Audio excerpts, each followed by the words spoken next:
mas enquanto não transmite, algumas a gente grava e depois publica. 1 Pedro, capítulo 5, verso 1.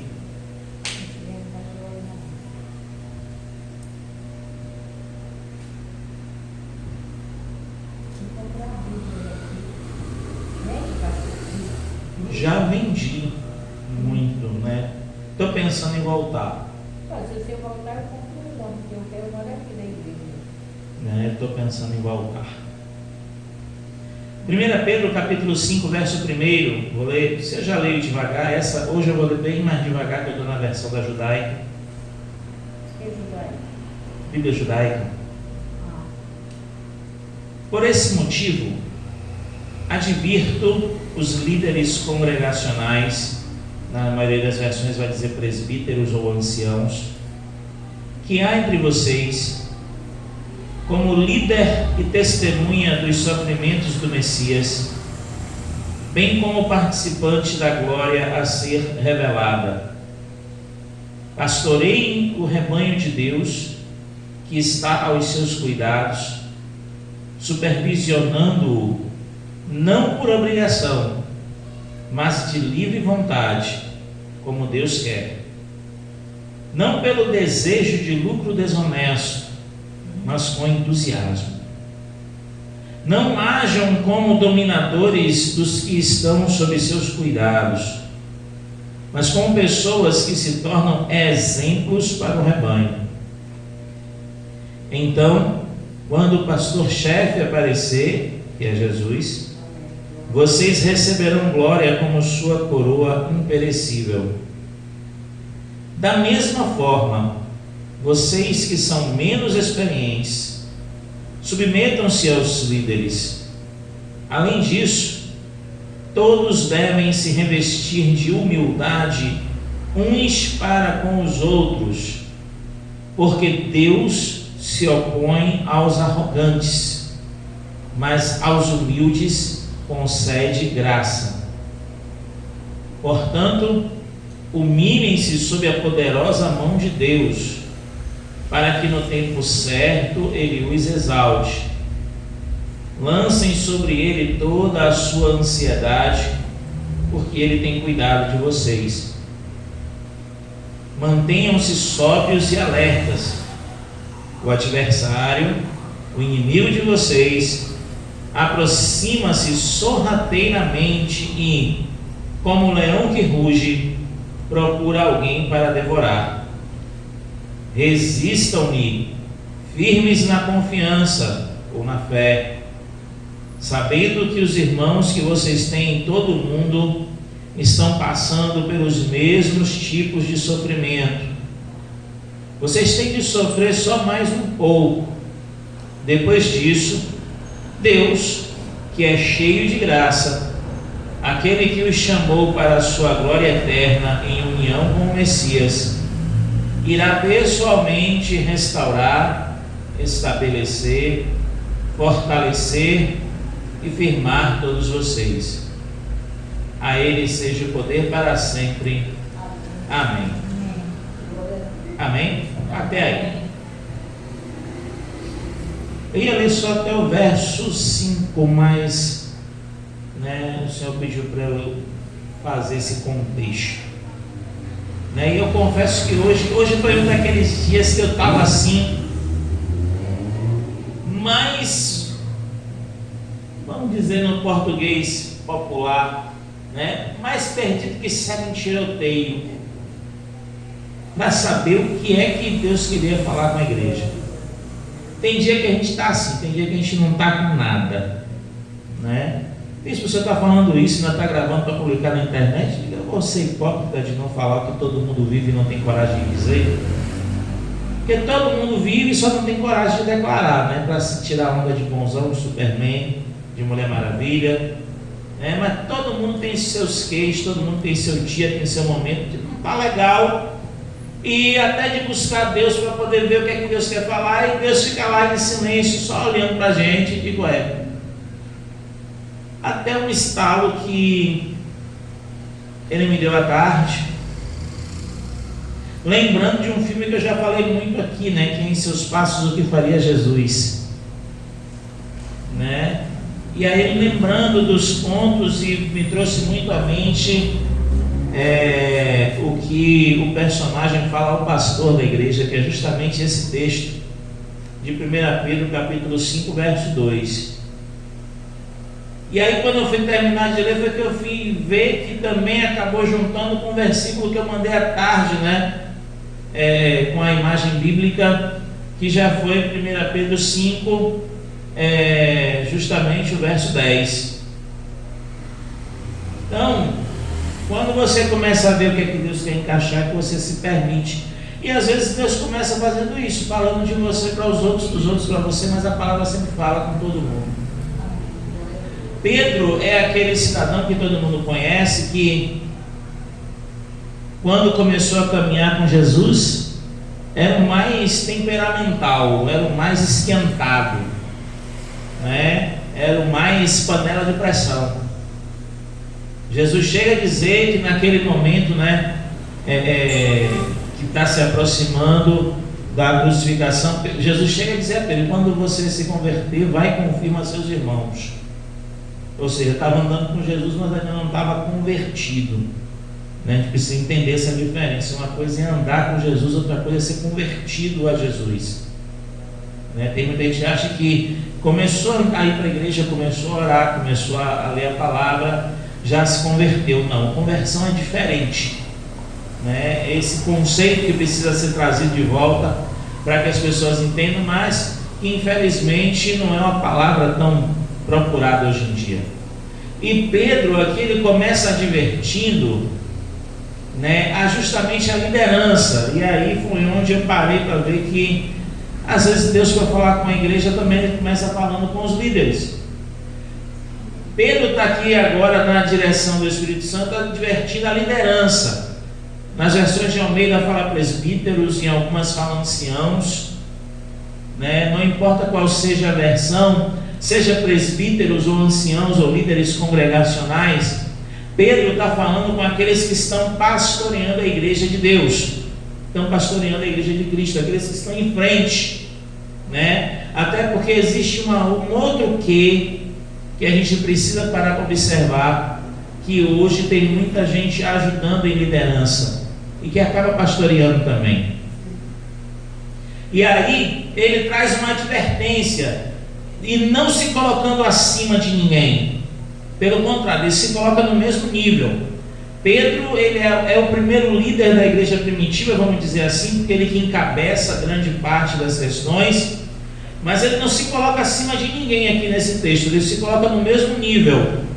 Ele não usa de nada do que ele viveu com Jesus, de tudo que ele passou, para dizer que ele é melhor do que ninguém, né? E a exortação dele é essa: pastoreiem o rebanho de Deus que está aos seus cuidados, supervisionando não por obrigação, mas de livre vontade, como Deus quer. Primeira parte: pastorear o rebanho de Deus.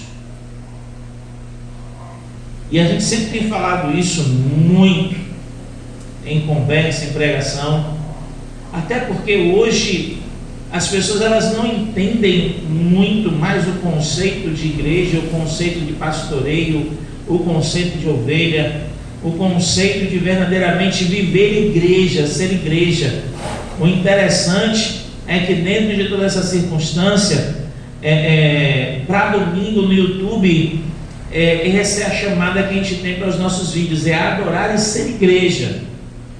Porque na verdade a gente sempre tem falado que a essência da igreja tem sumido, e às vezes a essência da igreja some porque quem está pastoreando, ele já está sem essência, ele já está sem o propósito de Deus definido.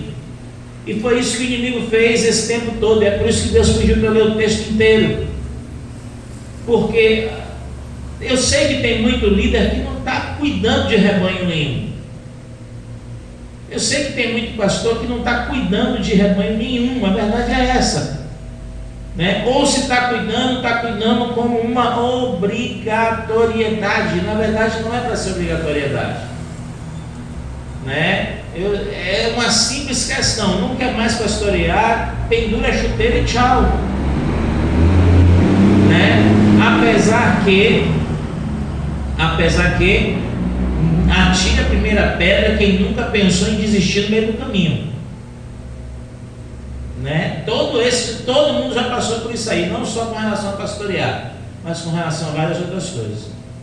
Então, o que Deus começa a alertar para a gente é isso, né? Que dentro do reino precisam ter pastores que entendam que tem que cuidar do rebanho, sem ser por uma obrigatoriedade, sem ser, né, por uma questão de eu tenho que fazer o que eu tenho que fazer. É cuidar do rebanho de Deus, né, com zelo, de boa vontade, como Deus quer, porque Deus nunca obrigou ninguém a ser pastor. Na verdade, é onde entra essa briga teológica, né, lá de Hebreus 7, que cada um tem uma interpretação. Eu entendo da seguinte forma: quando a Bíblia diz, né, que Deus ele acaba com a lei, né, o antigo sacerdócio, e aí muita gente diz que acaba-se a lei, muita gente quer colocar que o dízimo também acabou no Hebreus 7. Para mim não, o que mudou em Hebreus 7 foi a forma do sacerdócio, né, como a gente já conhece. Antes o sacerdócio era exercido pela tribo de Levi, os levitas. Então passava-se de pai para filho, né? Descendência após descendência. Então era passado, era algo que era dentro daquela família, vamos dizer assim, dentro daquela raiz. Não podia ninguém de fora assumir uma função de liderança espiritual. Aí Jesus vem e quebra com isso, até mesmo porque o fariseísmo e o judaísmo, né, devido à questão dos problemas que ocorreram no meio dos levitas, fizeram com que a proposta de Deus fosse quebrada. É o que Jesus até diz em algumas vezes: olha, o que eles ensinam vocês praticam, mas o que eles fazem não. Jesus já está demonstrando que tinha líderes no modelo, né, da lei, no modelo do Antigo Testamento, que eram líderes legítimos, sim, que até ensinavam a verdade, mas não cuidavam do povo e nem viviam o que deveria viver. Então, quando Jesus quebra isso, agora ele faz escolhas, ele traz chamado. Por isso que Lucas 6, né, a maior da escolha que ele fez em seu ministério terreno, ele leva a noite toda orando, diz a palavra. E qual foi a maior escolha? A escolha dos 12. A Bíblia vai dizer que ele vai, passa a noite toda orando, e ao amanhecer ele volta e começa a chamar aqueles que seriam os seus discípulos, aqueles que seriam os 12 apóstolos, né? E mesmo sendo Deus, ele faz isso em oração, ele faz isso buscando os céus, para que não houvesse falhas. E esses 12 foram escolhidos, né, assim, e não foi obrigação, foram escolhas. Eles poderiam dizer não. Se você pegar desde o princípio, um exemplo claro, Mateus, né, também chamado Levi, está lá cobrando impostos. Jesus chega para ele e diz: vem e me segue, dá as costas e vai embora. E Levi segue Jesus de boa vontade.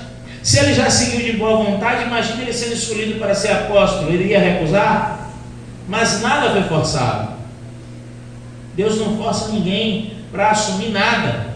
Então, se chamou, se desejou, como diz a palavra, aquele que deseja o episcopado, excelente obra deseja, tem que saber liderar.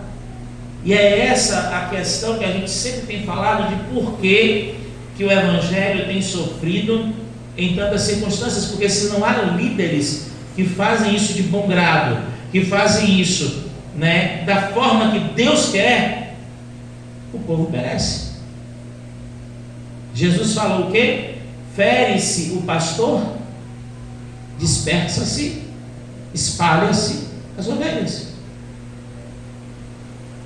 Então, nós precisamos focar, acima de tudo, na liderança. E isso nem uma cobrança em cima da gente, né? Quando eu falo da gente, até de mim, que é grandiosa, e a gente para ver: bom, Senhor, então o que fazer para o povo entender que que nós precisamos ser igreja, que existe um pastorado e que existe um rebanho. Essa é a questão. Porque se for continuar no texto, ele vai continuar dizendo assim: não pelo desejo de lucro desonesto, mas com entusiasmo. Ou seja, não queira ser pastor para ter dinheiro. E aí tem dia que a gente está a fim de rasgar um verbo para valer, mas tem tanto pastor que abre a igreja pensando no dinheiro que vai entrar. Mas bispo, você vai falar isso num culto de domingo e não vai gravar para botar no YouTube? Eu vou. Eu já não presto, o povo não liga para mim mesmo. Essa semana eu passei uma situação legal. Né? E eu já senti, até lembrando do que aconteceu ontem, já senti que já tem tempo o inimigo querendo abater meu emocional. Depois também lembrei, a gente começou seminário de por interior. Toda vez que tem seminário de por interior, é paulada que não acaba mais. Né? Aí essa semana, né, estava com o telefone carregando no trabalho. Se ele assistir, paciência. Mas eu não creio que vai assistir, não. E se assistir, paciência. Eu estava com o telefone carregando assim no trabalho, daqui a pouco o telefone toca, né, um pastor que já andou muito comigo, né, que eu já fui ministrar muito na igreja dele também. Vou deixar assim, porque como eu já fui em muito lugar, não vai dizer que eu estou dizendo quem é, né? Para não ser antiético, não é só. Senão, ainda saímos de ruim porque falamos. E aí quando eu vi a ligação, eu disse: olha, né? Atendi, né? Mas não estava atrás do Reinaldo, eu estava atrás do Reinaldinho, né? Que é Reinaldo também, né? E aí eu parei, e sabe o que eu analisei, né? Foi assim uma frieza tão legal para falar no telefone, que eu parei assim de verdade, e já caminhou comigo.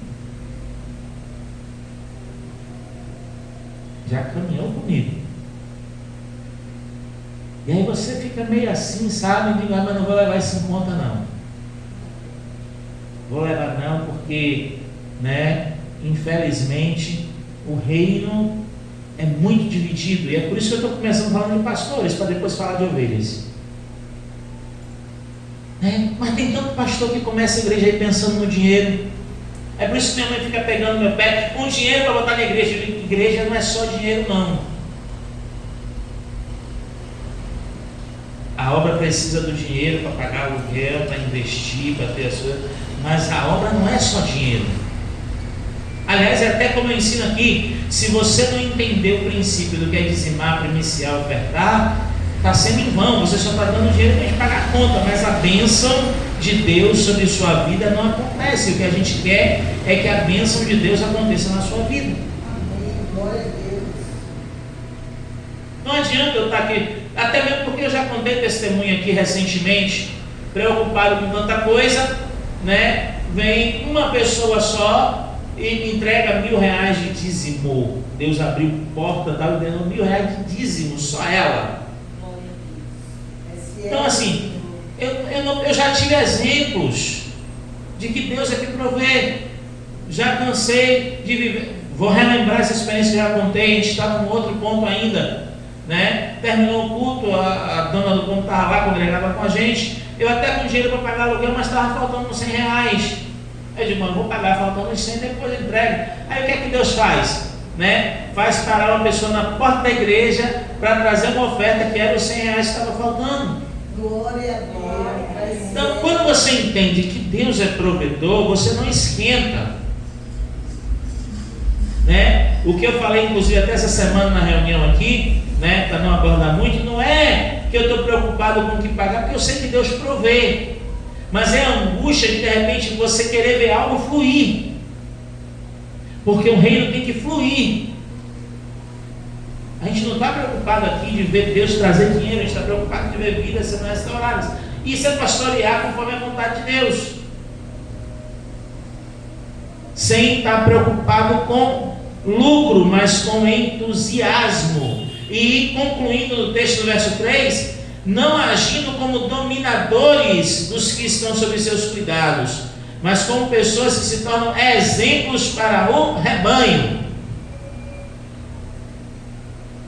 É por isso que quando Deus me chamou para ser pastor, eu disse: eu vou nada. É responsa demais. Só que não adiantou fugir, porque tem coisas que é vontade soberana, né? Mas eu sempre sabia que vai ser pastor, tem que ser exemplo. A gente no dia a dia, sem nem ser crente direito, a gente é observado, quanto mais em certas posições. Só que aí que tá, a gente luta para ser exemplo. A gente luta para ser exemplo. A gente luta, né? Aí vem 2, 3 cidadãos, bagunça a história e a gente leva a fama por 1 quilo, né? Eu que não esquento, né? Mas eu fico parando para analisar que exemplo muita gente às vezes tem pessoas dando. Mas o interessante é que assim, parece que tem muita gente que quanto menos exemplo se dá, mais se segue. Parece que é um sentido invertido da coisa. E a gente precisa entender que pastoreio vem de exemplo, exemplo no sentido aqui falando de como Jesus fez, porque a referência de pastorado é Jesus. Afinal de contas, Jesus foi quem declarou lá em João capítulo 10: eu, Jesus, sou o bom pastor, e o bom pastor dá a vida pelas suas. Pronto, essa é a referência. Essa é a referência. Quer ser pastor, tem que saber lutar pelas ovelhas.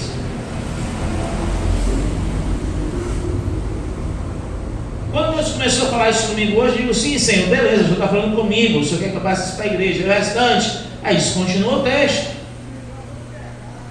E aí, passando da recompensa de pastorado, porque é como a gente tem falado já há algum tempo, esse ano vai ser ano de muitas bênçãos, vai, mas anota o que eu estou dizendo e quero deixar registrado: também será ano que Deus vai fazer acerto com muita gente que está na liderança bagunçando. Anota esse dia chamado hoje, né? Já tem acontecido, a gente já tem falado isso, já tem acontecido e vai continuar, porque é um ano que Deus quer fazer um diferencial profético que muita gente não acredita. E aí, quando você segue no texto, lá no verso 5, primeiro Pedro está falando para os líderes, para os pastores, agora ele vem falar para o rebanho. Da mesma forma, vocês que são menos experientes. O que é que Pedro está falando aqui? De pessoas que até são rebanho, estão aprendendo, estão crescendo, ainda não são líderes, porque falta experiência, mas são do rebanho. Sabe o que é que Pedro está dizendo aqui? Submetam-se aos líderes. É uma outra questão que é complicada no dia de hoje, porque esse princípio de obediência tem sido muito distorcido. As pessoas, elas têm sido ensinadas a não obedecer nada. E é por isso que eu falo que essa raiz tem sido quebrada desde da nossa grade escolar, desde do momento de ensinar as crianças, né? Eu já tive debates aqui com jovens aqui da igreja, que eu até queria ver essas jovens daqui da igreja, vou ver se uma hora aparecem, né? Deixar registrado. Já tive discussão com jovens aqui da igreja: ah, mas filosofia, sociologia são matérias boas quando são bem direcionadas. Quando mal direcionadas, só ensinam a desobediência, a rebeldia e a vontade própria. Eu digo porque eu conheço um pouquinho, eu não estou falando do que eu não conheço. A juventude, ela tem sido ensinada a não obedecer. A juventude, ela tem sido ensinada, e isso está pegando muitos adultos assim: você tem que cumprir aquilo que você tem vontade, você tem que fazer o que você tem vontade. Só que se quebra um princípio, eu não vou nem pela Bíblia, se quebra um princípio fundamental: o meu direito termina aonde começa o do outro. Eu só tenho direito até onde começa o direito do outro. Eu não posso achar que eu posso fazer qualquer coisa e desrespeitar qualquer pessoa. Mas isso aí são princípios que estão sendo quebrados. E quando você pega alguém que é líder e que quer ensinar isso, né, de forma correta, não serve. Só que o texto continua falando de uma forma bem interessante. Submete-se aos líderes. Além disso, todos devem se revestir de humildade. Ser humilde uns para com os outros. São os ensinamentos básicos de Jesus. Ninguém é melhor do que ninguém. Não tem ninguém melhor do que ninguém. Você pode até dizer, não, mas um estudou mais, outro estudou menos, né? Outro ganhou mais dinheiro, outro ganhou menos. Mas no fundo, é tudo a mesma coisa. Na hora que a vida acaba, vai para o mesmo lugar. Pode não ir para o mesmo lugar, porque uns vão para o chão, outros vão para a gaveta e outros vão queimar. Tirando os de acidentes que some o corpo e ninguém sabe onde está. Já que é para polemizar. Mas o final não é o mesmo? Independente de para onde for, só vai ficar os ossos e o cabelo.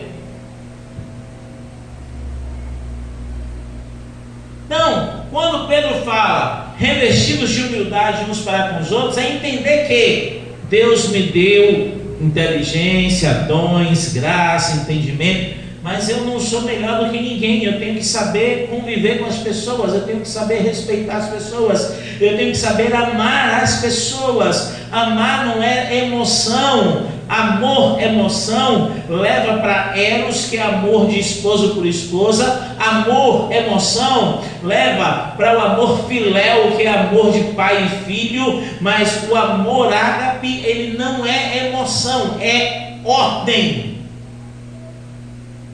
É Jesus dizendo, ou você ama ou você não tem parte comigo. Por isso que a gente sempre lembra do ponto, né? Orar pelos que nos perseguem, orar pelos que nos amaldiçoam, orar e abençoar por aqueles que nos desejam mal. É por isso que dói, evangelho dói. E essa é a humildade. E Pedro ainda dá uma explicação de por que eu tenho que ser humilde um com o outro. Não é só saber me submeter à liderança, que é exemplo, é ser humilde para com todo mundo, porque Deus se opõe aos arrogantes. Ou seja, quando alguém é arrogante, Deus olha lá de cima, e se não fosse Jesus intercedendo por nós, estava todo mundo frito. Deus se opõe, Ele é contra, Ele vem contra o arrogante, mas ao humilde Ele concede graça. São princípios. E aí a gente precisa ver que, como ovelhas, nós precisamos também ter humildade para com todo mundo. Aí é que Deus pediu para ler o texto todo, porque a gente só pega os versículos de uma forma profética, abençoadora, e esquece do contexto. Quando Pedro explica que Deus se opõe ao arrogante, mas ao humilde concede graça, aí é que Pedro vem dizer, portanto, humilhem-se sob a poderosa mão de Deus, para que no tempo certo Ele os exalte. Lance sobre Ele a sua ansiedade, porque Ele tem cuidado de vós. Mas a gente só pega o verso 5, né, o verso 6 e o 7 de uma forma profética. Não, eu vou me humilhar. E o pior é que as pessoas não sabem nem o que é se humilhar diante de Deus. Acha que se humilhar diante de Deus é Deus, eu me humilho diante de ti e tal. Não, a gente nem sabe o que é se humilhar diante de Deus. Que não é nem bíblico esse versículo, os humilhados serão exaltados. Não está na Bíblia. A Bíblia diz, né, que aquele que se humilha, Deus exalta. E aí o povo não entende que eu preciso me humilhar diante de Deus. E o que é se humilhar diante de Deus? É reconhecer que sem Deus a gente não é nada. Por isso que eu falei hoje na imagenzinha que eu recebi quando falou do assalto na Triana. Sem Deus vai piorar. E quando eu falo sem Deus, eu não estou falando de gente que congrega ou deixa de congregar, porque como eu já disse, tem tanta gente na igreja congregando que não tem Deus. Porque quem tem Deus, reflete Deus. Quem tem Deus, transpira Deus. Quem tem Deus, faz o que Deus faz. O problema é que tem gente também que acha que Deus é só bonzinho. Não, Deus de vez em quando dá cascudo. Deus de vez em quando pega o cipó de goiaba e dá uma surra. Porque é isso que a palavra diz. Mas eu tenho que aprender a reconhecer diante de Deus que eu não sou nada e esperar que Ele me exalte, que Ele me coloque onde tem que colocar e deixar a minha ansiedade na mão dEle. Ansiedade é algo terrível, porque a ansiedade faz eu querer não esperar. Se você não sabe esperar, a ansiedade me domina. E ele está dizendo: não lance sua ansiedade diante de Jesus. Isso ele está falando para as ovelhas, porque se subentende que essa liderança que está aqui, ela já está madura o suficiente para saber lidar com isso tudo. Não é porque ela está imune a escape. Se subentende que essa liderança aqui já sabe o que é isso e está ensinando isso. E aí ele continua: mantenham-se sóbrios e alertas. Pedro está falando com a igreja de novo, com as ovelhas. Sabe por quê? Porque o adversário, o inimigo de vocês, ele se aproxima sorrateiramente. Isso já virou jargão, mas eu vou usar de novo. O diabo nunca se apresentou com chifre e tridente na mão. Isso é só sonho. Não é que não exista, mas ele não se apresenta para ninguém com chifre e tridente na mão, porque senão a gente vai saber que é o diabo. Ele vai vir bonitão. Ele vai vir como coisa boa. Eu sempre gosto de explicar isso. Nunca mais expliquei, mas vou voltar a explicar. Nós vamos ceiar de novo, né? A bandeja que Jesus ofereceu para a nova aliança foi pão e cálice. Só. A bandeja do diabo é aquele pernil de porco bem suculento, assadinho, com as verdurazinhas do lado. E aí a nossa carne pende para onde sempre? Pende para do diabo. A verdade é essa. Se tiver a do pão e cálice, se tiver a outra melhor, a gente sempre quer para melhor, a gente esquece que a do pão e cálice é que dá vida e vida com abundância. Voltando a pregar, que pregou domingo aqui, domingo passado. Então ele vem sorrateiramente, como um leão que ruge, procura alguém para devorar. Ei, sabe o que ele está dizendo aqui? Acorda. O diabo não vai querer derrubar ninguém de vez, não. Eu gosto muito de lembrar Sansão, porque a gente cresceu espiritualmente ouvindo que Sansão era o cara, que Sansão matou 1000 com a queixada de jumento, e o povo pegando os erros e trazendo como coisa boa. Sansão, a maior falha dele não foi quando ele disse a Dalila que o segredo estava no cabelo. As falhas de Sansão começaram quando ele quebrou o voto de nazireado que ele tinha que cumprir pelo resto da vida, na vida inteira.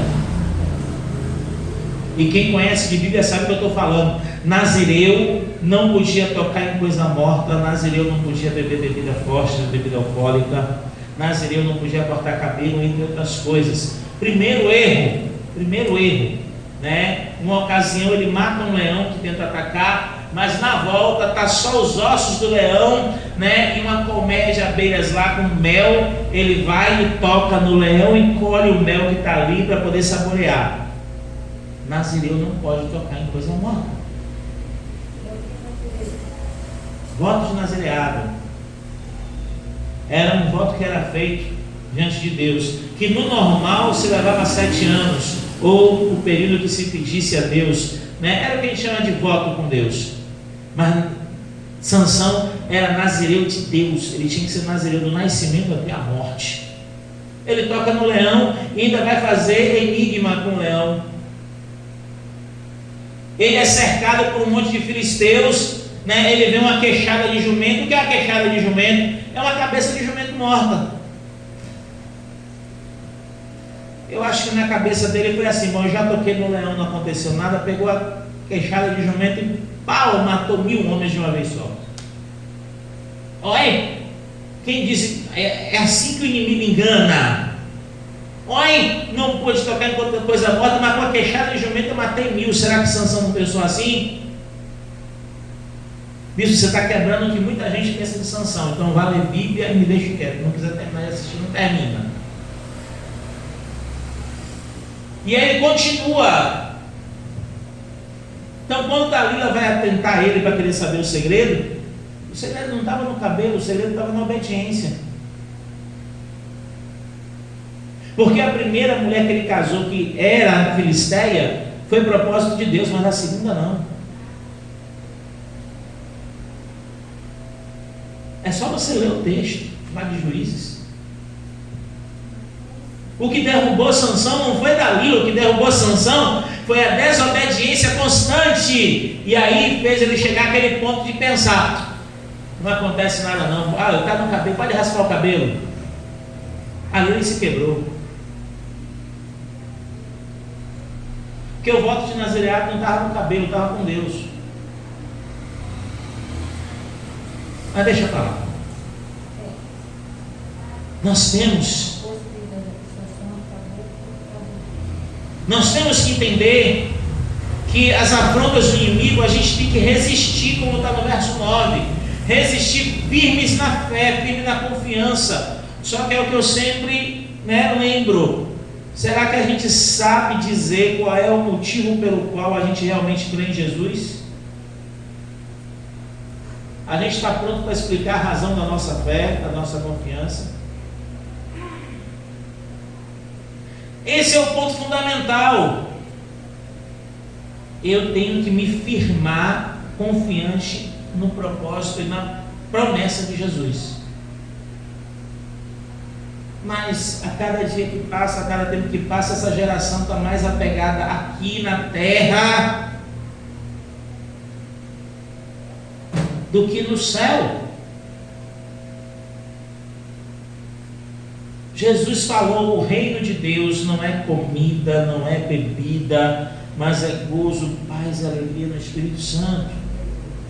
Sabe o que Jesus está dizendo? Você pode ter as melhores comidas, pode ter as melhores roupas, pode ter a melhor casa, o melhor tudo, mas o reino de Deus não é aqui. O reino de Deus não consiste nessas coisas. O reino de Deus consiste em alegria, de paz e esperança em Deus. Porque que adianta eu ter as melhores comidas e não ter paz, não ter alegria, não ter felicidade?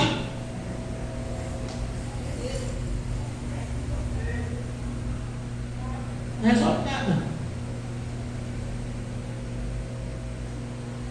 E aí, além de resistir firme na confiança, Pedro faz um alerta para a igreja, para as ovelhas. Mas como o povo vai entender isso hoje, se hoje o povo acha que não tem que aceitar sofrimento?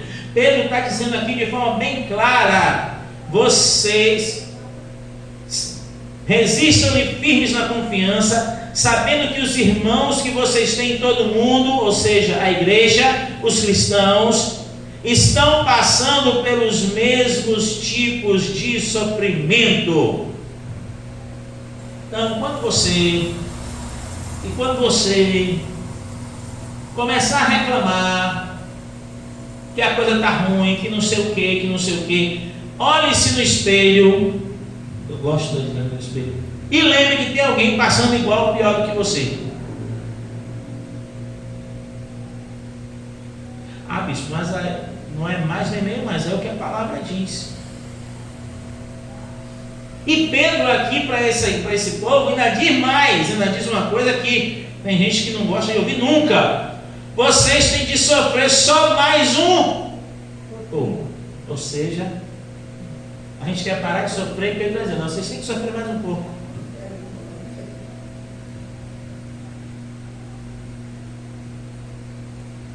mas é o Evangelho. Paulo foi bem claro em dizer: qualquer um que vos anunciar outro Evangelho, seja anátema, seja maldito, seja maldição.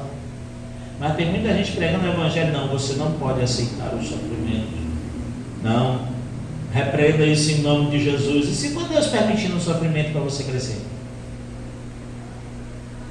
E se for Deus permitindo também você viver as suas escolhas? Porque ainda existe um outro ponto fundamental que eu sempre lembro, Lamentações capítulo 3, verso 39, de que se queixa Reinaldo César? Se queixa das suas escolhas, dos seus erros, dos seus pecados.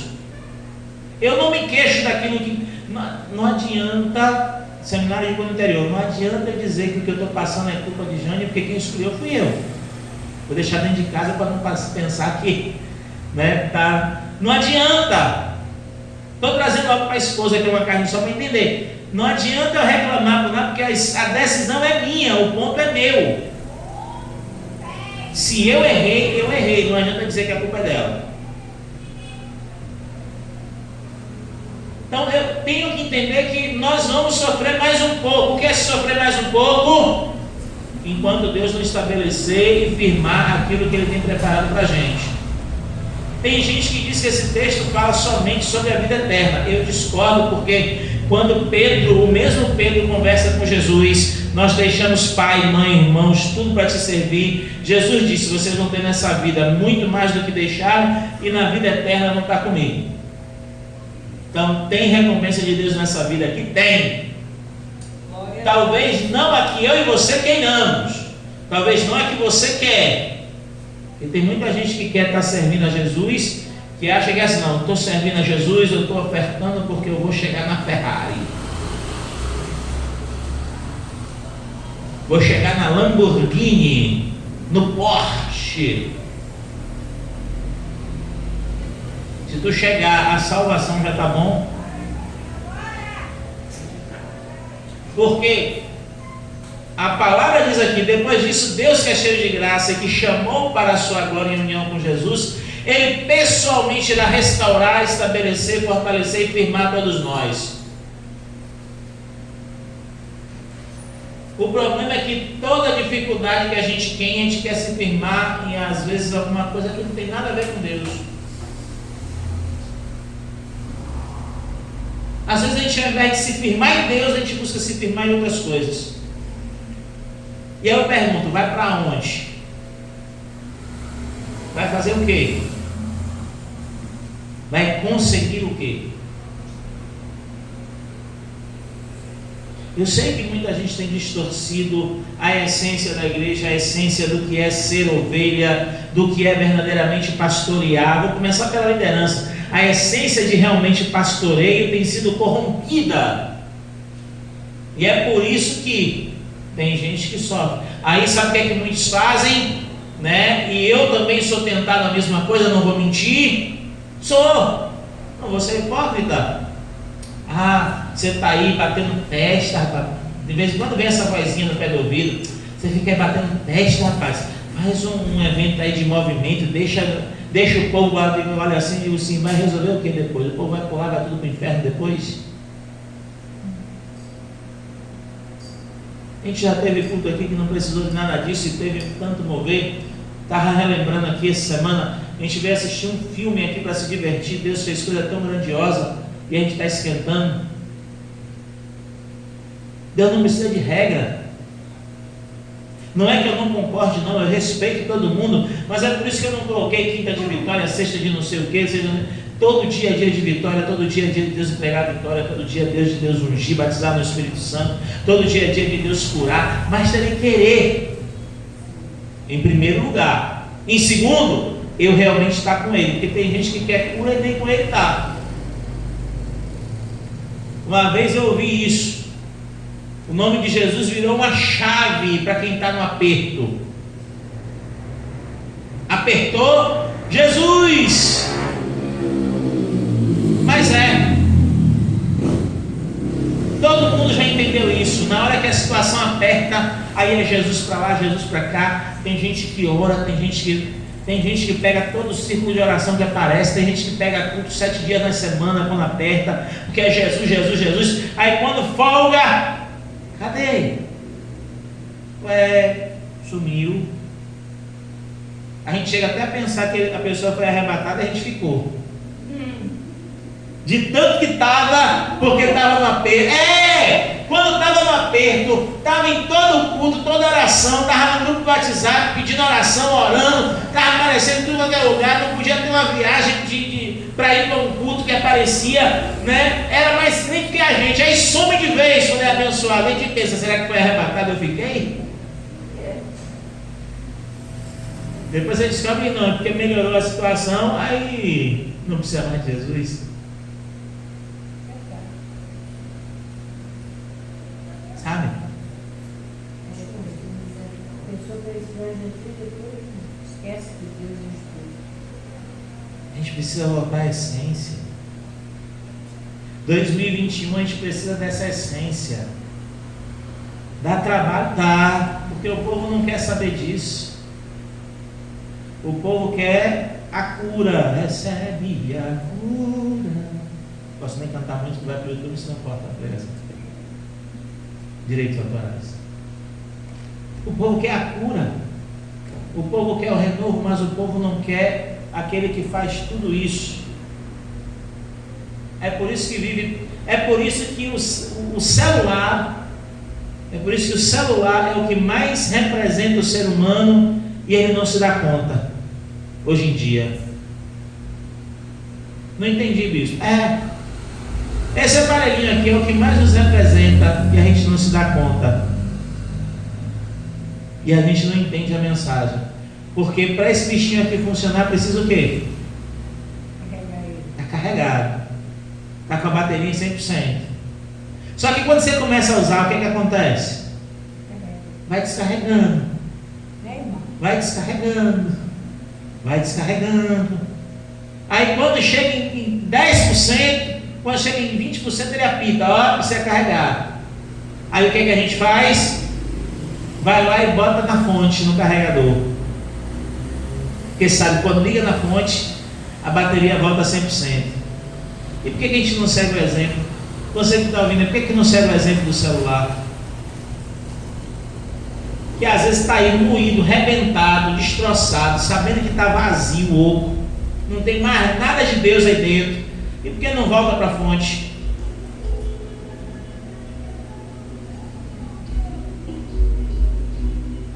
Por que não volta para a fonte?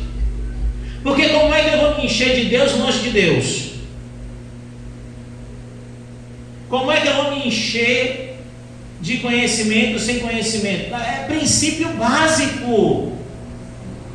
É princípio básico. Eu só vou saber ensinar aquilo que eu aprendi. Você vai conseguir ensinar algo que não aprendeu? Se você conseguir, me fala aí a receita. Se você conseguir, me fala a receita. Porque até hoje eu não sei como é que alguém vai ensinar algo que não sabe.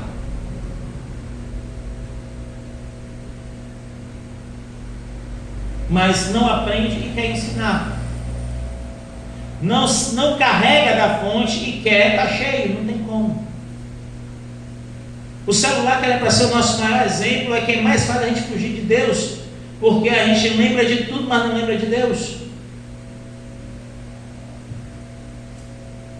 Nós precisamos voltar para a fonte. E é por isso que quando a gente fala de voltarmos à essência de igreja, é estarmos na fonte. É a palavra de Jesus em mim e eu nele. Como é que é eu nele? É eu buscando, em oração, lendo a palavra, congregando. Porque tem uns, eu estou cansado, hoje eu não vou congregar. Aí esfria. Porque aquela situação, eu tiro por mim, vou puxar minha orelha. Vou puxar minha orelha. Teve uma ocasião que a gente pegou pesado aí, a gente estava direto na bicicleta. Conseguimos ficar aí umas 2 semanas direto na bicicleta. Foi só parar. Bicicleta até enferrujou, Tiago. Ei, bicicleta quando para enferruja, você quando para enferruja também. A gente quando para... para analisar. Para para analisar. Comece a ficar só, o tempo todo só assim. Ai, tô ficando velho. Começa a ficar o tempo todo só assim. Sentado de boa. Sabe o que vai acontecer? Na hora que você subir a escada, e não é Covid não, é ferrugem. É ferrugem no pulmão. Aí fica só parado. Aí quando vai na feira carregar a sacola, meu Deus, está muito pesado. Só tem um melão ali que está se acabando. Eu vou sair da pregação espiritual para a ciência.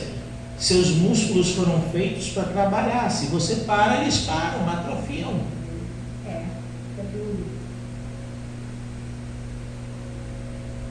Estou com um profissional da saúde aqui para me corrigir. Pare de se movimentar para ver o que acontece com o seu músculo. É atrofia. Ele para, ele diz: bom, você não me quer, então vou parar. E com Deus não é diferente? É diferente por acaso? Você está congregando, está no pique, parou de congregar, quando você quer voltar, estou cansado. Aí você vai tomar banho, e se você vai de banho quente, a água parece que não esquentou direito. Se vai de banho frio, com esse calor a água esquentou. Hoje não. Se for homem, deixa eu ver se o Bahia perdeu mais uma vez, o Flamengo tomou outra, perdeu mais um jogo. Se for mulher, para eu pentear esse cabelo agora, hoje não afim não. E aí esfria. O inimigo vem sorrateiramente. Vamos voltar para a essência, vamos voltar para a fonte. Vamos puxar quem está frio para a fonte de novo. Porque a Bíblia diz que quando a gente consegue, trazer um irmão da condição de pecado, a gente cobre a multidão de pecados.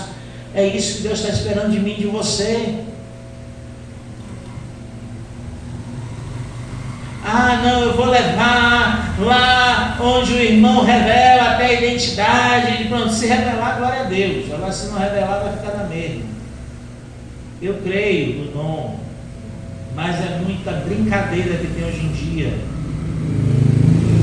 Eu não vou voltar para o princípio da pregação, não. Aqueles que querem pastorear para ter dinheiro. A gente precisa entender o sentido real do evangelho das coisas, para poder entender o sentido da mesa da ceia. Se você puder ficar de pé.